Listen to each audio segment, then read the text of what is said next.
Today we're going to talk about some hybrid instruction options such as small group and flipped lessons. To begin, I wanted to talk briefly about your options as far as setting up small group and rotations. So you really have two options. One's more structured groups where you have specific times and details that they do certain things within that time frame. This is often a great way to get started because it's a little more structured for the students. This will teach procedures and protocols of this style. The other option you have is groups are established mostly for teacher rotations so that students know when you're coming to see them, but the rest of the time the students are free to work from a choice board for the rest of their times. Another option is you have a choice board, but there's a must-do option that they have to do on the choice board, and then from there they can do whatever they'd like on that choice board.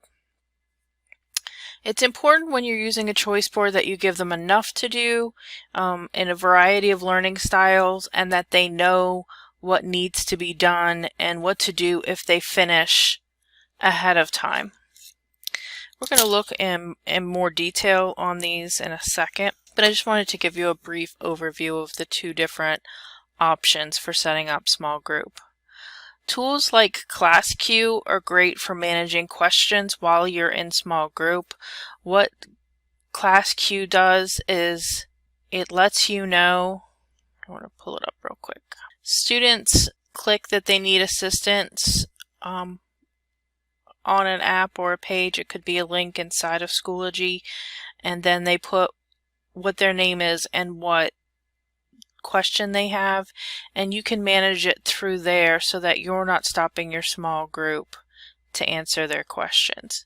If you're using Zoom still while you're doing this small group, you can just have them private message you in chat. So Ck12 is more for when everyone's back in the classroom. Alright, so let's take a deeper look at option 1 of the more structured groups. So to begin, here are my small group rotations. Every student is put into a group, and it's not necessary for you to see each group every day. This days up at the top next to it are what days I would meet with those groups. So if you have a struggling group that needs you to meet with you more frequently, you can meet with them 3 days a week, or if you have a group that is doing really well and you only need to meet with them once to keep them on track and maybe give them some extension activities. So don't feel like you have to meet with every single child every single day. That is flexible. And then here's the group rotations. So very structured. From 7:20 to 7:30 every day I'd have whole group, and then everyone would be together in the Zoom and we'd talk about what we were doing that day, have an icebreaker maybe, just really quick 10 minutes for attendance and just a quick update. Then from 7:30 to 7:50 all the students are working in their first folder while I work with group 3. Next we would switch again, and students have another assignment or continue working on the assignment that they were on, and I switch to a different group. And then this just continues throughout the class time, ending with us being together from 8:30 to 8:35, whole group again, for me to discuss anything that I need to summarize from class for the day. With any remaining time left in class, the kids would start the play pause it. The play pause it would be the lesson for the next day. So that's our flipped element on what would be happening in class the next day. Giving them a little time in class to get started on this would allow you to help anyone who has questions right then. It also keeps them from having homework. But if you are running short on time, that's where you could trim the time from, is on that, and anything that doesn't get done would be homework for them to do that night. I would keep the videos lasting about 15 minutes or less so that it's not a big video.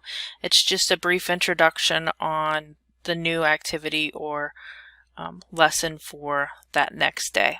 Now, when beginning this, you would not want to meet for the full 20 minutes with each of your teacher groups.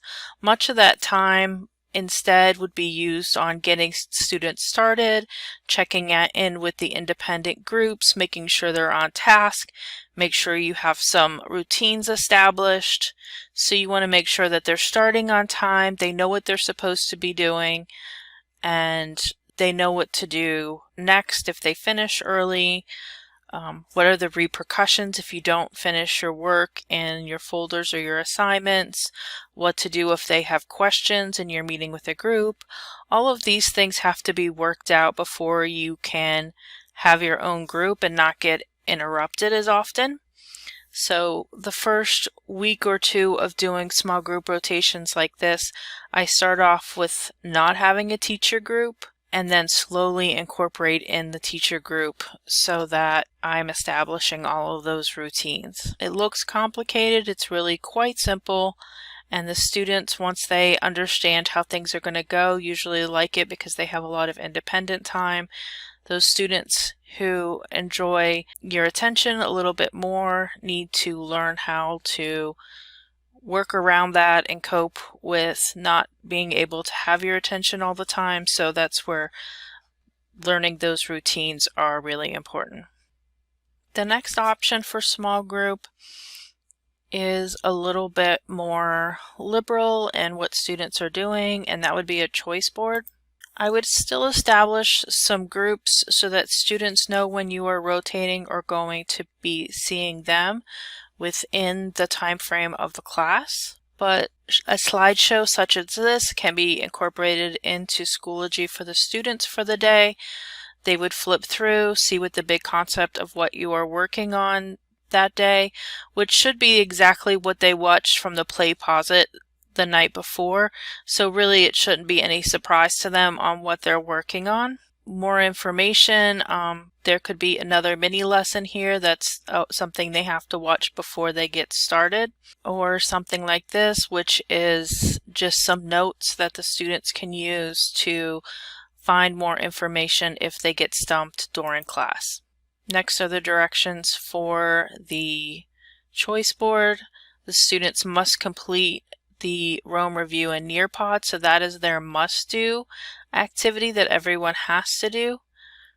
And I'm telling them where in their folders they would find that, and then they must complete at least 3 blocks in a complete row, tic-tac-toe style on the board. So then here is my board. Nearpod is their must-do, so that's the center link, and then they're going to do 3 activities within the board. There's a variety of things on here: Venn diagrams, some note-taking, essays, slideshows. They get to create a video, a variety of things that they can do in addition to show what they learned about Rome. Lastly, what the students have to do is, after they finish, they watch their play posit video on what they're going to be learning in class the next day. This could be homework, or it could be something that you leave them a little bit of extra time at the end of class so they don't have homework that day. Another thing that I'll note is I usually incorporate in some extra time so that students can have some makeup time, especially in option 1 where it's a little bit more structured. So on those days that they don't see me, they have a little extra time to go back and work on something else that they didn't finish throughout the day. So one of the things they had to do was folder 1. Folder 1 is going to be activities that are still teaching aids. So they have to read the 2 highlighted sections in this Rome assignment, and then they need to complete the slides on this assignment here. So the first activity is a Ck12 activity. So there's the assignment, and then I highlighted the 2 sections that I want them to read. And so they need to read those 2 highlighted sections, and then they will finish this slideshow from the information they read in the assignment. So basically activity 1 is just reading and taking notes using the slideshow, and then their assignment for this section for this day is answering these questions, and they can go back to any of the resources that they had from the day to help them answer those questions.